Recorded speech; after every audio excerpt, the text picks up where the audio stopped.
Writers will sometimes tell me that they are blocked and they can't seem to get back into their writing. Well, I have a surprising answer for them. Don't rush your writing just now. It's okay. Let me give you a little scene in which I came to the viability of this solution. But before we go on, though, let me welcome you to the Memoir Network's Better Memoir Writing Masterclasses. For those of you who do not know me, I am Denis Ledoux. I'm a writer, I'm a teacher, and I'm founder of the Memoir Network.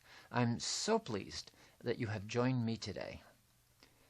This masterclass is brought to you by the Memoir Network's coaching services. A writing coach offers you just-in-time solutions, be it providing technical guidance, teaching specific writing skills, prompting you to action, or counseling you through writing blocks. Schedule a complimentary Get Acquainted consultation by going to the e-address listed in the description of this video. And I'll also have a bonus for you at the end of this video. Now, let's begin the masterclass on not rushing your writing. One summer when I was serious about gardening, I went away on a late June trip. It was a fun vacation with my family, but the trip fell at a time when the garden seriously needed daily weeding, hoeing, and watering. As you can imagine, when I returned home, I found my garden overrun with weeds. The vegetables that I had so carefully planted were just about choked out. So I was, to say the least, challenged and even a bit discouraged seeing the overgrown mess of weeds. But rather than tackle the job immediately, which certainly would have been reasonable, I made a counterintuitive decision. I spent time across several days just sitting at the edge of the garden, envisioning how I wanted the various parts to look once my work of cleaning up was done, imagining the lovely vegetables I would have. After 3 days of on again, off again, scrutinizing and visualizing my garden, my time for action had come, as I knew it would eventually. I started weeding and hoeing and trimming and applying compost.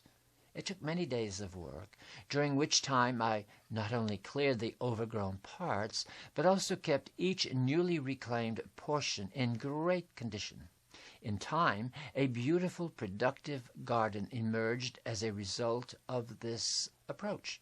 So, before you resume writing your memoir quickly, let's do the literary equivalent of sitting at the edge of the garden. Now let's linger. Take your journal out and spend time writing in it, a time analogous to sitting at the edge of the garden, contemplating what needs to be done and, crucially, how best to do it for your memoir.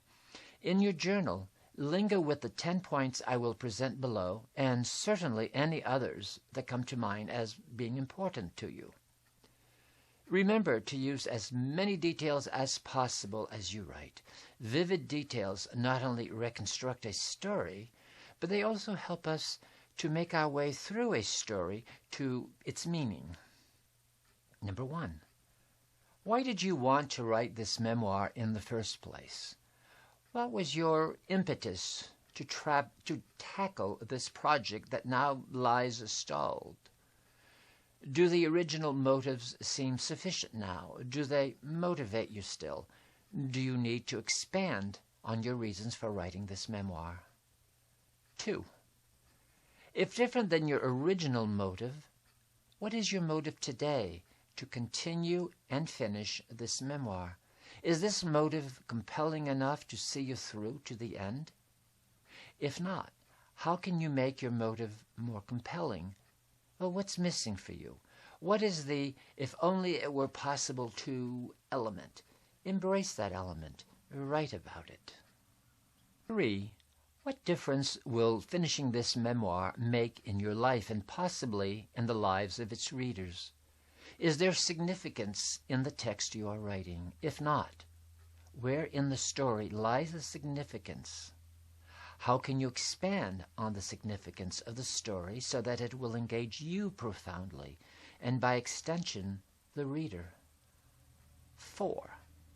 I would hope the difference finishing this memoir would be positive for you, but it is possible that you experience the difference as negative.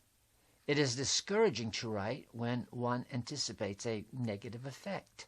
Can you reframe the outcome of writing this story? For instance, you can say to yourself, I write honestly and without rancor.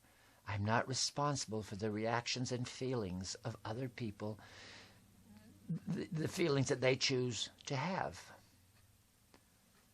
5.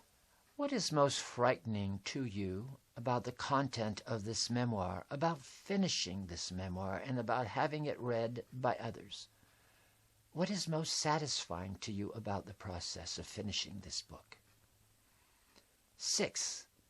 Is there some way in which not finishing this memoir meets some need of yours deep down? Is not finishing more satisfying to you than actually completing the book? In your journal, write what benefits you may be deriving from not finishing. Benefits might include holding on to emotions that you do not want to relinquish because you have not yet resolved them. Sustaining a negative sense of yourself because you are afraid of success. Fearing being judged on the finished product. As long as you are not finished, you cannot be judged. 7. How can you reconceive the memoir so that you will be able to finish it? What would need to change in its content, its point of view, its theme, or in its structure? 8. Find the spot in the manuscript where change is most needed. Is the problem that the memoir lacks details, that it skirts the truth, or that it contains too many favorite little stories that don't add up to the memoir's meaning? What do you need to accept to do to bring your rewriting from where it is to where it needs to be? Number 9. Is this memoir the most important piece of writing you could be doing right now? If not, what memoir or other piece of writing would be more important? People sometimes choose to write one story, which is easier, at least as they think it is easier, but it is less meaningful in order not to write another that would be foundational for them. 10.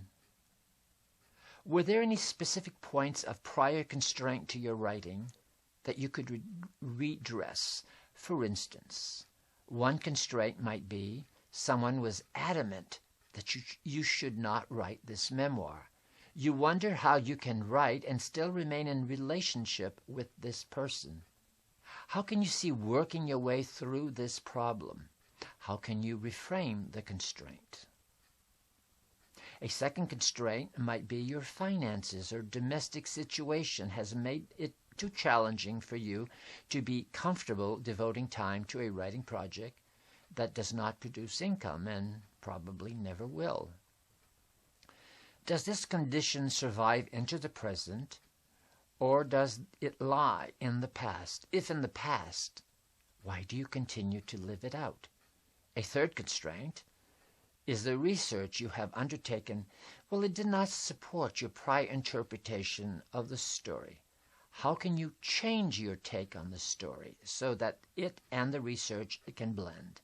Sometimes accepting that you need to change how you interpret the story is not easy, especially if you have invested in the point of view that is getting in the way.